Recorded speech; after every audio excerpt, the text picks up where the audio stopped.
welcome back to Switch to Linux. We have another supporters stream. I hope everyone's doing all right today. How you guys doing? I'm doing okay. All right. God heard all that. I didn't, but it sounds like everyone's doing okay, though. Just before we get too far in, I'll remind you over the course of the day a couple times today as well. We're streaming today. We are streaming tomorrow, and then I am off for a week. I will check in a few random spots, but I have no idea how much I'll be able to check in various places. So I will be pulling double duty as a camp counselor and as a kitchen staff for a camp of 40 kids. And so it's going to be a little busy. I do actually have enough video. I think I have enough videos to push out at least content for half the week.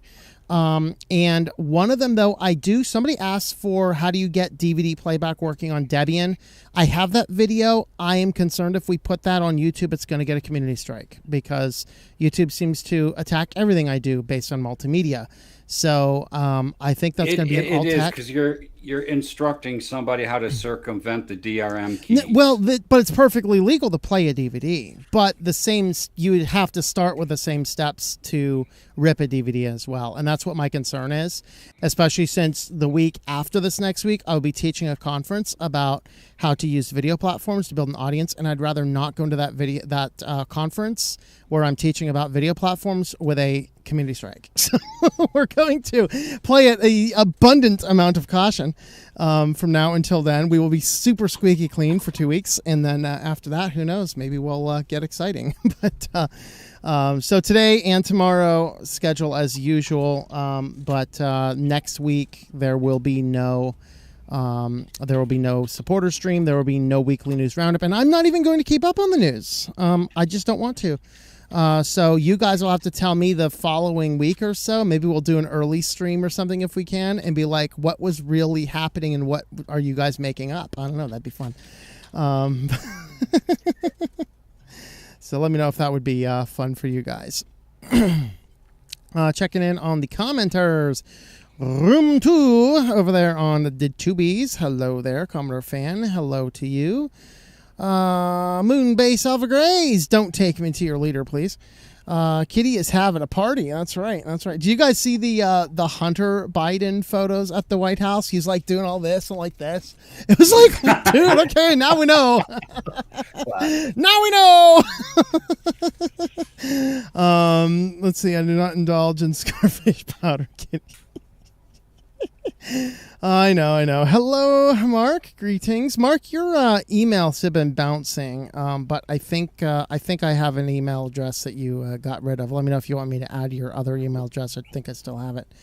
Let's see. We have 15 or 16 watching over there on the Tubies. We got 16 over on Odyssey. Anchorage is over there. Moonbase is also over here. Why is the kitty there, man? Come on, man. Antic 1973, greetings to you, Road Vagabond Life, just asking for a friend. If anyone found a large bag anywhere. What's the point of Google keeping YouTube for anymore? It has become a joke. Yeah, I don't know. Like I said, we are streaming multiple different places. We got 9 watching over on Rumble. Hello, Quantum Alpha is over there on Rumble.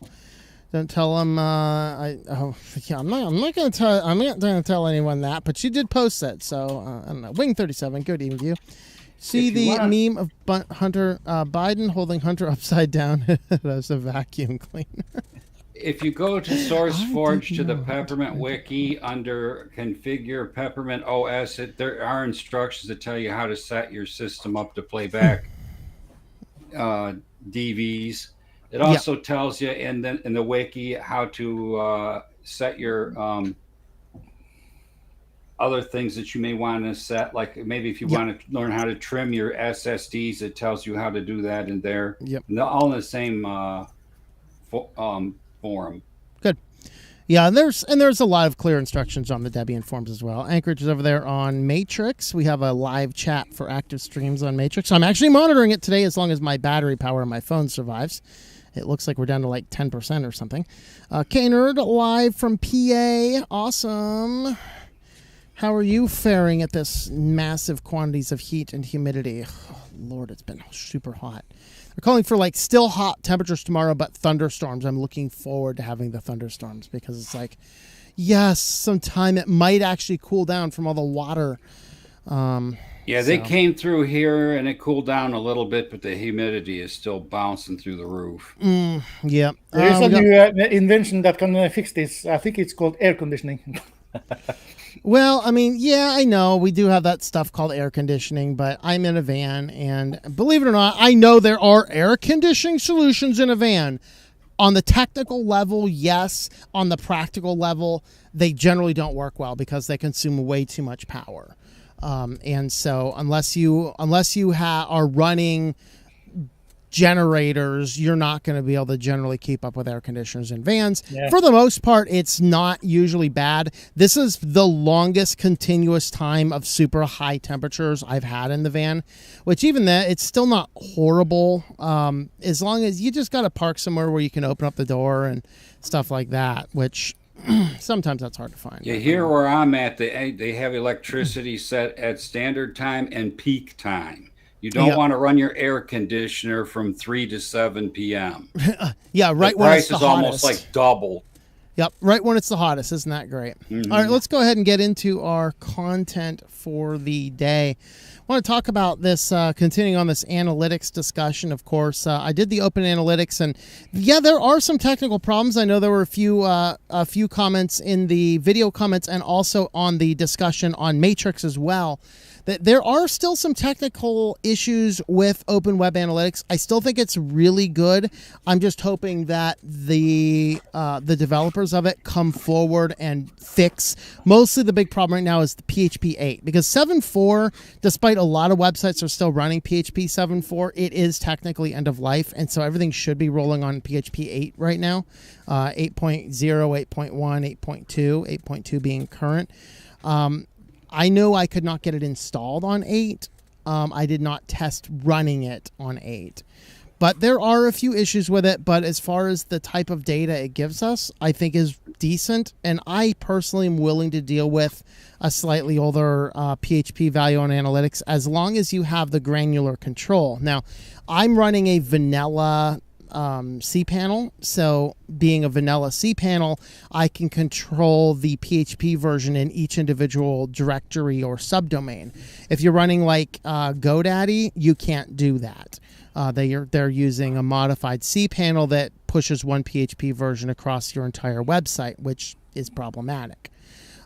So I'm okay with that personally, but that's the way off. I mean, what's the trade-off? What's my other solution? Because I don't like the data that Salbu, your system, you're using Webalizer. Yeah, but so I watched the output that it gives you, and it's a little different from mine because I do have the various search engine grouped together, but you have to configure that in the config file. Yeah, which I haven't played around with, messing around with that. I just don't like the output of it. I think all of the built-in raw analytics systems, they just don't do a good job filtering out bots. They don't give you a true amount. I mean, they'll give you a better analysis of how much bandwidth is being used, which is very useful for me sometimes. But as far as tracking actual web users, it just doesn't do as well for that for me. Yeah, and I also have a configured. One of the things that you can configure is certain files or certain URLs within your site can be excluded from the statistics. Yeah, so maybe that's what I should do is look at how I can. Is it possible to customize the output on a cPanel implementation? Because I'm guessing you probably installed yours manually. It's an apt get install. An app, yeah, which effectively is manually when you're talking about cPanel and things like that. Now, I am actually experimenting. There's a new control panel that has been gaining a little bit of attention, and right now I'm just waiting for name servers to propagate, and hopefully I have enough time soon. I want to run that, and that's called VirtualMin, and I'm going to see how that compares to cPanel because it does have a paid support tier, which is only $10 per month for 50 websites compared to cPanel's $42 a month for 30 websites. And so it looks like it's probably going to, as long as it's as functional. My concern is it's the same people that did Webmin, and Webmin is an abominable nightmare from the technical standpoint of an end user. Like cPanel is super user friendly. A non-technical person can get in there and do stuff. Webmin is an atrocious nightmare. I mean, I know how to build servers manually, and I still can't figure Webmin out. But VirtualMin has gained a lot of attention, and it looks as though it might solve some of those problems. So I'm going to try it, see what happens. I've been running a production server of ISB config now for about 2 years. It's functional, although it's not a super good replacement because there are a lot of issues with it. But yeah, that's my thought. So what I can do is later today I can email you the config file that I use, and maybe that will give you some ideas on how. Yeah, that'd be great. And I just need to see, can I modify the config files on the cPanel or not? And can the end user do that? Because that's the most useful. If it's like a matter of I can accessing the server via root and modifications, sure, I can do that, but I don't think your average person will be able to. But if it's something we actually have the control to manage in cPanel, I just haven't researched it. Yeah, I'm guessing that using the built-in file manager in the cPanel will get you to the folder where the config file is, and then it's a matter of downloading and uploading a new version. Cool. Yeah, I'll have a look at that and see what it does. That'd be great. All right. But all of that weird side note to talk about analytics again. So banning analytics and data purchasing. So this actually came, I actually pulled this article a few different times this week looking at different articles. I ended up in 3 different areas in my news feed. So, hey, I can talk about this one here and throw it out of the news. So saves my time tonight in preparation. So this is from Sweden. Stop using Google Analytics, warns Sweden's privacy watchdog as it issues $1 million in fines. So what's at hand here is the amount of data analytics is using, but it's also the fact that when you're using Google Analytics, it's storing that data on servers in America. Now, what their concern is, U.S. government surveillance, despite it's technically illegal for them to directly surveil you, they are simply buying up data from all these companies because it's not illegal for the company to harvest all the data and store all the data on you. It's not illegal for them to sell them to third parties, but what the government is doing is, since they're not allowed to, there's nothing in their law that says they can't purchase that data. Now, there are laws right now looking at this and looking at the ability to say, well, let's make that illegal too, because it is in the spirit of the constitutional protections against privacy and searches and seizures and things. But in the light of all of this, Sweden is saying that the use of Google Analytics is collecting too much data, and it's too easy to send that data to U.S. servers, and then the United States can grab it. And then don't forget, United States is part of Five Eyes, so they have a vested interest in an American company like Google harvesting up all of the data, so then they can buy it and then report that stuff back to the other Five Eye countries.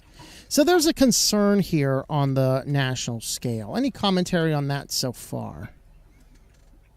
So it sounds to be on the same line as in here in Norway. We have what's called a data protection agency. The Norwegian word is Datatilsynet. They have also looked at Google Analytics specifically, and in general, those kinds of services that is outside of the European Union. And the Norwegian counterpart has stated that using Google Analytics is most likely illegal, and they have pointed that people that the various entities should start looking for an alternative. Mm-hmm. Yeah, and that raises the biggest concerns. It's not that like Google Analytics has evolved over the years, and the biggest change and the biggest push has actually just happened. July 1st, just a couple days ago from when we are doing this live stream, Google just ended the support for the Universal Analytics tag in replace of the GA4. So the GA4 is they allege more privacy focused. But while they allege it is more privacy focused, the big challenge that we have is at its core base, if you just turn it on to collect, nothing more than the number of visitors, yes, it can be more privacy focused. But the problem is, and I run analytics for some of my clients, inside of there, they're sending you constant emails and constant pop-ups inside of the new analytics platform that finish your setup, complete your setup. And your average person doesn't know what all that means. You're just going in and toggling all the buttons and putting all the things. If you set up the settings the way they want you to, you are completely de-anonymizing everybody. You can get individual IPs. You can get, I've talked about before, just using the old universal analytics. If you're using Google Analytics and you are selling Google ads and tracking conversions, which is exactly the way Google wants you to do it, I can de-anonymize one web user. I can follow them across because their Google Analytics ID is tied to the sale ID and the conversion, and that sale ID and the conversion is directly tied to the sale we have, and that sale we had required them to ship a package. And so I know exactly who they are. I know exactly their address. I have all the information that they put in the contact form. And then I can take that information, follow the conversion, click that link back into Google Analytics, and I can follow every single page that they were on the website, down to the individual person, including their address, their phone number, their email, and whatever other information I want. Probably even the last four of their credit card. All from Google Analytics. That's the way everyone should run it. Yeah. So we have to push back. All right, Ivan, thoughts? I was looking at that, and I'm just kind of like, just thinking like, it's all these folks are, it's like, obviously they're acting reactively. Nobody's acting proactively because, more often than not, you really can't. Mm-hmm. And, it's a mess. And it just makes me cringe when I'm reading it and just going like, what am I doing that's getting sucked up by somebody somewhere, and then of course selling it off at somebody somewhere. And for what purpose? What do I have to do with this? Which isn't much. I'm the product, apparently. Yes. Well, you can block Google Analytics. So, like, I'm invisible to Google Analytics because of my hosting script. It blocks all of the Google Analytics tracking. It's GA. Is it GA.com? I think. I forget. But it's whatever that domain is. That's in my blocking list. And so, with that, I can't be picked up on Google Analytics. But I looked around, and I've been moving as many of my sites off there. I still have a few sites that are plugged into Google Analytics on old legacy sites, but I'm working on removing those as I can. And that way I'll just keep stuff on Open Web Analytics. So the point being, you can block yourself, and you also have other options. If you run a website and you still want the basic analytics, you can have a website and do that kind of stuff. Dan, any thoughts? Yeah, I think $1 million for what they're doing is way too low.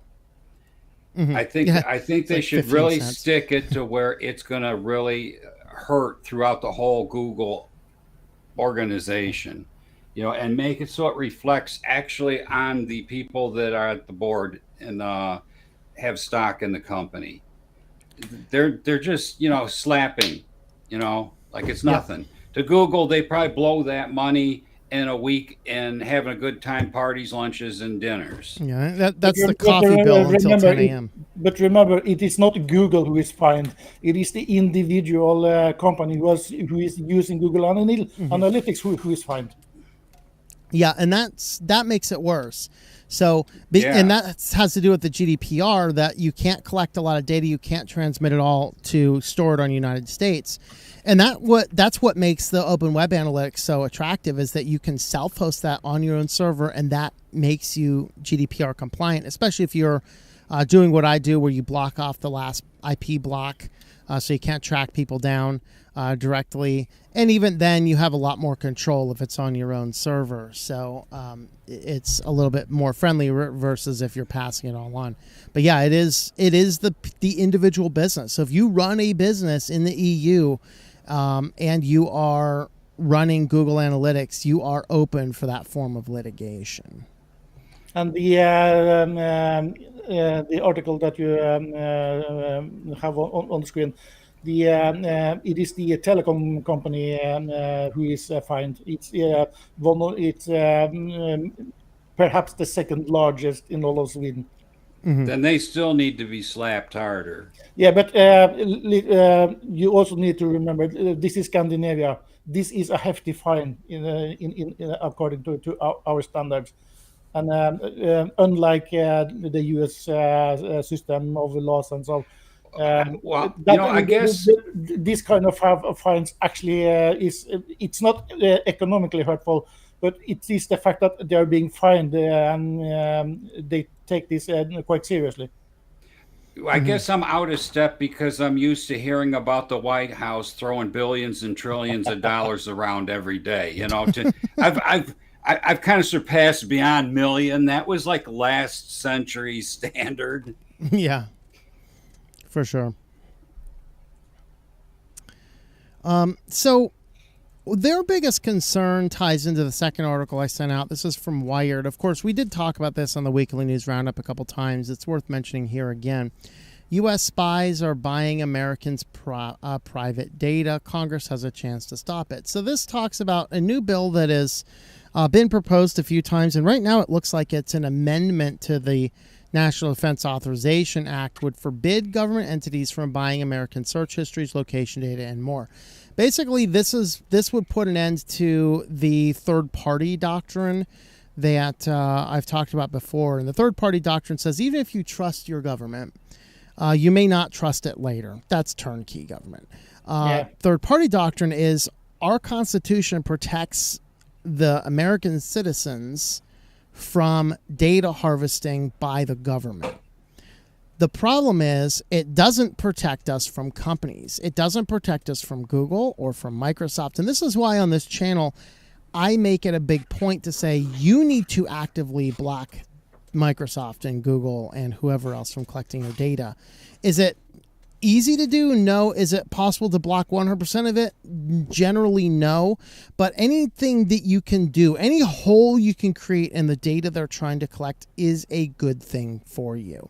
And so you should do that. And because the idea is that these big companies and every big company and all these phone apps, all this kind of stuff is all collecting your data. And then what happens is they're all collecting your data is they have it. They're making money by buying it. So now what they want to do is somebody's microphone is on.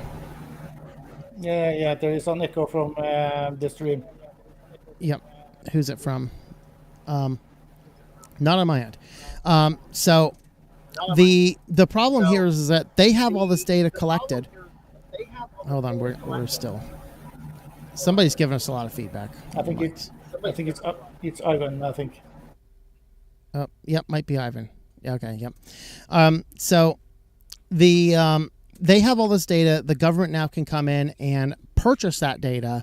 Well, that satisfies the Constitution in that the government wasn't collecting it. They just bought it.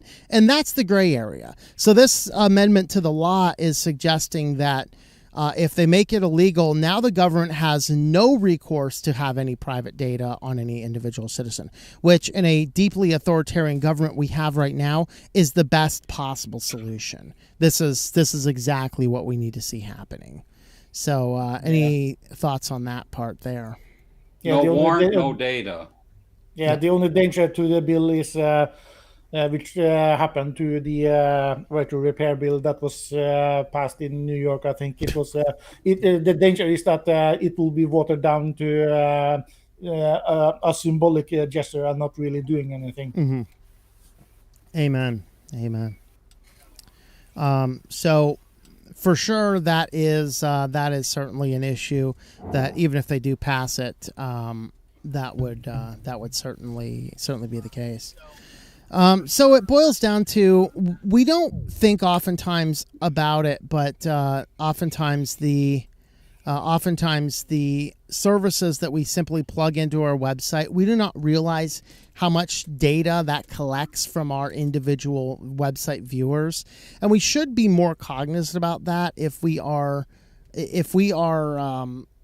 having a website, we should be aware of that. So one of my clients, they wanted me to plug in a Facebook tracking pixel for doing Facebook ads. And I was like, I kind of disagree with that, but I'll do it if you want. I gave them my ideas and let them run with it. We end up installing the thing.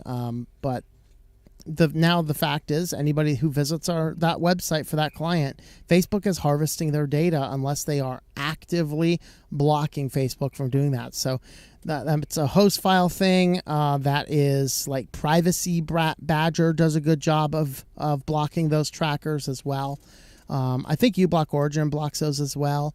So there are solutions out there that we have to keep in mind. So with that, though, other final thoughts, or we might actually have an early wrap-up. Just to comment on as far as Scandinavia is concerned, and I think also Europe, the main problem is not that the analytics are gathered. It is for our governments, Norway and Sweden in particular, and I think also Denmark.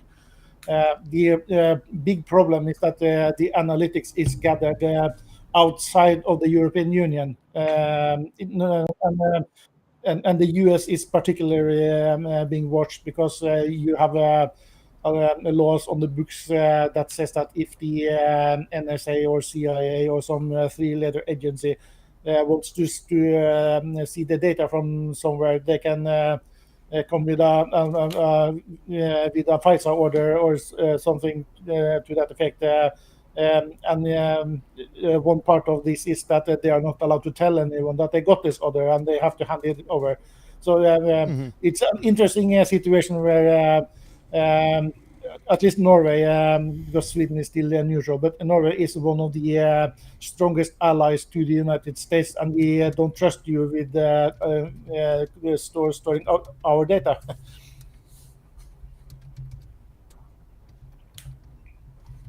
And there's also laws on how you should store the data, or what you are allowed to collect, and so on. So, yeah. So we have to be aware of that. Dan, go ahead. On the bill here, it just talks about the bill. It makes me wonder how much extra pork they're going to throw in it that they're not going to tell us about to run through. Oh, it's going to be a bacon sandwich for sure. Because when someone comes up with something like this, the other side immediately wants something, in exchange for giving them that. And it's called, we call it pork over here. And, when you put the pork from the bacon, with the scrambled eggs, you get a scrambled bill. Yep. This is your brain. This is your brain on Congress's pork belly bills. But yeah, so I mean, Solvy's right. A lot of it is how the data is stored and transmitted, because that really is how they're breaking the GDPR. But it's their bigger concern is the fact that once it's in American companies, the U.S. government can just come by and grab it without you being able to be aware that somebody's grabbing it, which is kind of problematic. Any other thoughts, or should we look at comments? You can take a moment, look at comments. All right, let's look at comments. I fixed half of my mouse. I super glued the bottom back together so it doesn't fall apart anymore, but that scroll bar is still a little wonky. Just picking up the mouse and tapping it will cause it to roll around. I need to go buy a new one. I have a bunch of stuff on my shopping list. Maybe I'll add that. Getting a ton of bounced emails. No clue why. Yeah, well, I mean, if you're not using Google or Microsoft, they want to bounce everything because, of course they do. Still crazy hot, 91. Real feel of 99. Oh yeah, it's about what we have here. No choice, but it's dangerous to not have AC in the South. Yep, amen to that. How did they live down there without it in the past? Yeah, it makes you wonder. Starting to understand his accent better. Who? What? Oh, let's see. Jewel takes a while if one is not used to it. Yeah, the one accent I cannot understand, never been able to, is Chinese for some reason. I actually worked with a Chinese youth group, and I I spent years working with Chinese people. I still cannot. Mandarin is really tough to understand. Yeah, they may as well be speaking Chinese to me. But like every other accent, I don't have any problem with anybody else. I remember reading about the UTF-8 charge set language, and half of the charge set of the characters is available are all Chinese characters. Oh, really? Well, I had to figure out how to write in official Greek characters to write some of my flashcards for my flashcard application because I could not find a Greek grammar flashcards to match the book that I'm using to learn, and so I have to make them.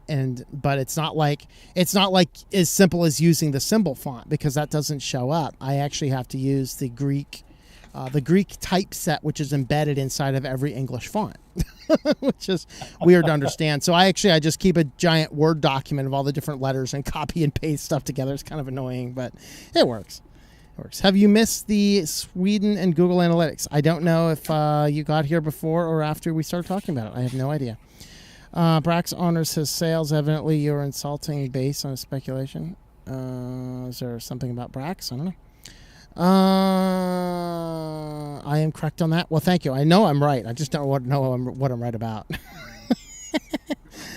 Let's see. Brax will do the same without $100 fee. If you do not want Google on your phone, check it out. I want a bill banning all data sharing among unrelated companies. Yeah, absolutely. That's what we need. Yeah. We need to block this. Yeah, go ahead. Joe Pitnico says Firefox contains blocking for Facebook. Oh, yeah, I think it does. That sounds like a great thing to know. I'm pretty sure, but I'm not sure I would trust it necessarily. Yeah, I would throw some uBlock Origin and Privacy Badger on top of that. Yeah. Jason says, how long before there's a blocker for the tracker blocker? Of course, we already have it. If you've been to a website that's like, hey, we notice you're running an ad blocker. You need to turn off that ad blocker to display the site. I just close. Of course, as I pointed out to him, as we talked about in the news last week, the Tubies is going to be starting to roll that out. And I think they're already starting to roll some of that stuff out already. I've had some weird events happening, and even through Brave browser, I'm actually still getting a few ads right now. So maybe I just need to push updates on my browser, which is a possibility. Yeah, and in my case, if they really, if in the unlikely event that they actually manages to stomp down on ad blockers on YouTube, so that it's not possible to watch more than 3 videos and then you're out. Then I'm actually seriously thinking about stop watching YouTube. Yeah, I've actually been looking around because there's not a ton of YouTube channels I watch anyway, specifically. Most of them are on other alternatives. So we might be doing an alt tech exclusive about how to put a Rumble feed into my favorite media player. We are certainly not putting that over here. There's less and less YouTube content being created this summer. Yeah, and I'm noticing there's not a lot more I really want to watch, which is kind of frightening. I don't know. Maybe that's an opportunity. Maybe we people hit the end of YouTube. Places. We've seen everything there is to see. I don't know. Maybe. In my case, I'm in my RSS reader. I have a little over 150 YouTube channels that I follow on a weekly basis. So. Yeah, I mean, I'm following most of them now. I am noticing right now there's something wrong with BitChute right now for the last couple of days. I've not been able to watch videos over there. Actually, my one content creator that I like watching over there also posts on Rumble, so I watched his stuff on Rumble today. So, and I thought about that, going, maybe I'll just go ahead and set up the Rumble feed, and that way just less and less Tubies, which is sad because I really do, in a way, want to support the platform. But it's a love-hate relationship for sure. Yeah, they don't really want to support you. They're taking away your AdSense money. They're cramming you full of advertisements. Yeah, it's weird. I mean, it's weird. Like if they were not putting an ad every 3 minutes or pushing malware or stuff like that, I wouldn't mind. If I'm watching an hour-long program and there's 2 ad breaks, I'll watch the ads. I don't care. but it's the fact, like, every 3 minutes I am working. Like, I don't sit down and just watch YouTube videos. I play stuff while I'm working. And if there's a break in the content because the content's going and then an ad starts blaring, it throws off my distraction and I literally cannot. So I myself am watching less and less YouTube in favor of just watching movies on my server instead, because there's not going to be a big ad break in there somewhere, which is kind of sad. But because I mean, in a way, I love the platform, but another way, it's just like they're actively killing themselves. Louis Rossmann did a great video on that the other day. Yes, he did. Yeah, I think it was Louis Rossmann or the Linus Tech Tips channel who commented on one silly new thing that someone has managed to create. That in order to skip an ad or something, you had to stand up and say the name of the brand that was showing the ads in order to. Yeah, and the microphone will detect it if you don't, Lewis this week, I think he posted a video on YouTube Premium, I believe it is. Yeah. And paying for it and all that stuff. Yeah, he's dislike with it. Yeah, he stopped paying for Premium after he went on vacation some time ago. And it was not too long ago, but he was on vacation. And he downloaded, because that's one of the features of the YouTube Premium, is that you can download on your device certain YouTube videos in order to watch them. But you have to be connected. You have to have an internet connection within 3 days or something like that to watch it. And that was enough for him to. He's not paying YouTube anything ever again. Yep. All right, let's check out over on Rumble. We got 16 watching over on Rumble. You think anyone will ever make a low-cost TV device like a Roku, but not mainstream brand that limits apps? Yeah, I mean, the Raspberry Pi with my favorite media player, the dreaded K-word I can't say, does a decent job at that. There's not a lot of apps, though, and that's the thing. Like, it does my needs, but I don't think it meets the normie consumer. We would need to see Roku type stuff. That's where I think there's an opportunity for like either flat packs or, dare I say it, snaps, to actually have a decent application, is to build some type of platform on a Raspberry Pi with those. And then you just easily install the stuff you want, just like the normie stuff with the accounts you want, but have a little bit more freedom back end. I don't know. No, I do not know Mandarin. No. I can't even understand Chinese people when they speak English to me, which is very sad. There is just an offshoot. There is a YouTube channel. I don't remember the name of it. I saw several of their channel's videos last year. There is a Chinese, I think he's in his 20s, early 30s. And his parents are from China. They live in New York City, I think. And he likes to travel around places in the U.S. and go to restaurants asking about their menus in English. And then after talking to them about 7 or 8 minutes, because he doesn't look Chinese, and it's one of the... And then he switches randomly, and he speaks perfectly Mandarin because he's grown up speaking it. And their faces changes. It's one of the fun things about the channel. Yeah.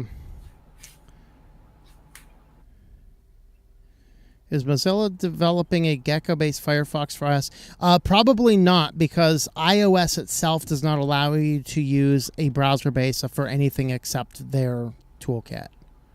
So that's why all of the browsers are basically Safari on iOS devices, is because that's a limitation that Apple sets. But that could change in the future versions of iPhone. It could. Because, it could. The European Union has put their foot down. And I'm not sure if they have ruled, but they have strongly. There is coming regulations that will force Apple to, if they are to open up for third-party app stores on their phones, and if they won't, then they won't be allowed to sell their phones in all of Europe. Yeah, and that's the advantage. But yeah, as soon as that would happen, that'll happen, then for sure I think that we'll get a Firefox version based on its own toolkit. Yeah. All right. I think we got to the bottom of all of the stuff there, so I think we can actually wrap up a little early. Good. Maybe I'll get started in on the news a little early. Maybe go to sleep a little earlier than midnight or something. I don't know. You would think, after looking at the comments and what I posted and some others put out there, what is the purpose of serving us ads if we have no money to actually buy the product they want us to see? Yeah, that's a good question. Yeah, it's like, I mean, they have the same problem in the car markets. The cars and the trucks and stuff like that, they're way overpriced. They're like $60,000 up over $100,000. Nobody's. I mean, they're going to suck the people out of that have that kind of money, and then they're going to be broke too. But then most people, except for the extremely wealthy, aren't going to have any money. Yeah, for sure. Hello, NSA agent that just joined us. Greetings. All right. We'll be doing our premiere of my Amos study on the Christian channel. If you happen to like Christian type stuff, I'll go ahead and drop that. That's going up around 9, so about an hour and 20 minutes from now. Oh, there's our NSA agent. It's just Mark. So that is, we forgot how to be righteous, Amos chapter 3, verses 10 through 15. I'll go ahead and drop the link everywhere in here. If you guys want to see that, that's on my Christian channel tonight. If you're not into that content, that's fine. Just giving it out for you guys that are. And we are going to be live stream the news tomorrow, 8 p.m. Eastern Standard Time tomorrow for the weekly news roundup. And then another reminder, there will be no supporter stream and no news next week, as I am absconding with Bigfoot in the middle of the mountains. So next week there will not be a show for either Thursday or Friday night. I have a few videos that's going to go out midweek. And then I'll be able to check the comments on those. I'm not sure if I'll be able to do any other more advanced stuff. I'll go NFK from Matrix, NFK from the keyboard. Actually, I might do Matrix because I have that on my phone. I can have that inside. So, but with that, guys, thanks for watching, everybody, and we will see you all next time. Goodbye, everyone.